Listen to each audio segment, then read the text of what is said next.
Images are a great tool to bring some life and context to the text on your pages and posts. WordPress offers several different ways of storing, sourcing, and including images in your posts, and also gives you great flexibility when it comes to deciding how those images will be displayed within the content of that post. To start off using images, we'll need a couple of images, and in the exercise files, you'll find images for just that purpose. First off, we need a post, and again, we'll go back to one of the posts we already created. I'll click on Posts here on the sidebar, and select the text formatting in WordPress post. The first step to adding an image is to place the cursor where you want that image to be. In this case, I want the image to be right off the top of the post, so I'll place my cursor at the very beginning. Then I'll go to this Upload Insert area above the post area and click on the Add an Image button. This opens the Add an Image window. From here I can choose whether I want to add an image from my computer, from a URL, or from the media library. In this case, I want to add an image from my computer. So I'll go Select Files, and then browse to that image. And I'll select this Dahlia02 image. Click Open, and it gets uploaded to WordPress automatically. Now on some computers, this won't work properly. That's usually because they don't have Flash installed or there's some sort of conflict with Flash.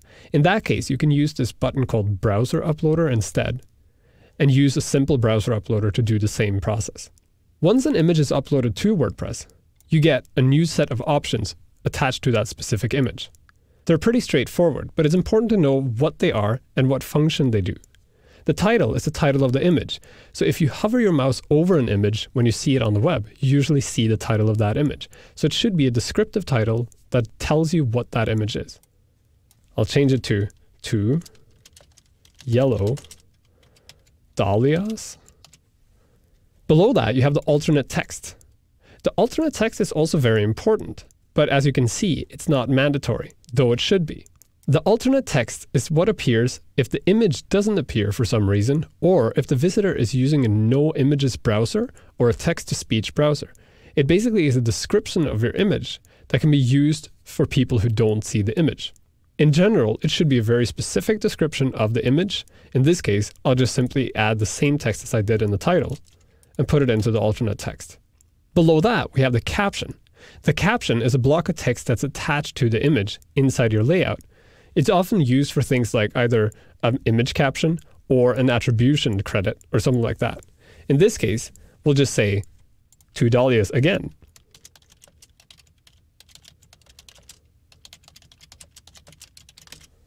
And below that, we have the long description. The long description is not all that necessary. It would basically be a long description of the image. For instance, if you had an image of 10 people, you could type out every single person in the image. This is good for search engines and for people who are really interested, but in general, it's not that important. If we scroll further down, you'll see we have this area called Link URL, where you can click on one of these 3 buttons, None, File URL, or Post URL. These will then make the image into a link that either points to the image itself or to the post URL, but more importantly, you can put whatever you want in here. So you could, for instance, point this directly to lynda.com if you wanted to, simply by typing it out.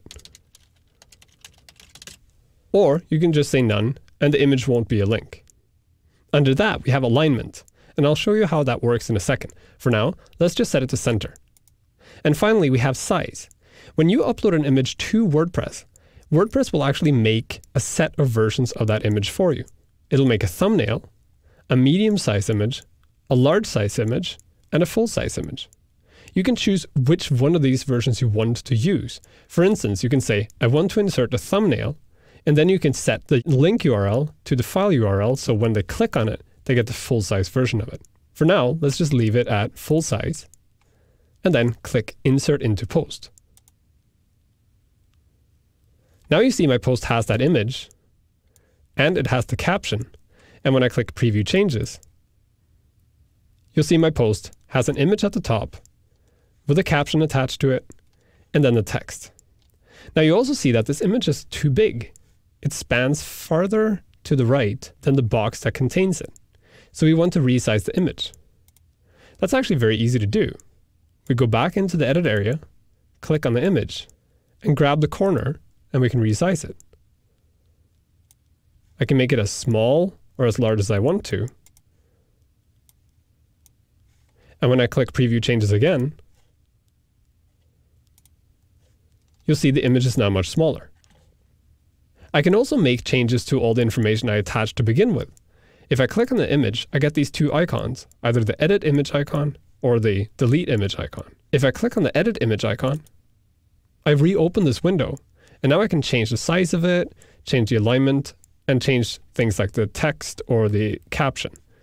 If I now wanted to align to the left instead of the center and have the text float to the right, I just set it to left, and then I click update. And you'll see now the text floats to the right. I can also resize it more, and then click preview changes. And the image is now on the left with the text on the right. Likewise, I can swap it over to the right side by clicking edit image, change it to right, update, preview changes, and you see right away the image is now on the right with the text on the left. In addition to this, I can move the entire image to a different location. But here's something very important. If you have an image without a caption, moving the image is very easy. If you have an image with a caption, moving the image is very hard. So I suggest, before you move the image, you click on it and take the caption away. Edit image and remove the caption. If you want to keep it for later, hit Ctrl X, which is cut, and then you cut it out. Update. The caption is now gone and we can move it. If I want to move this image down to a paragraph further down on the page, I'll simply grab the image and slide it further down. Here for now. And then I'll position it next to the block quote. Now, when I click preview changes again,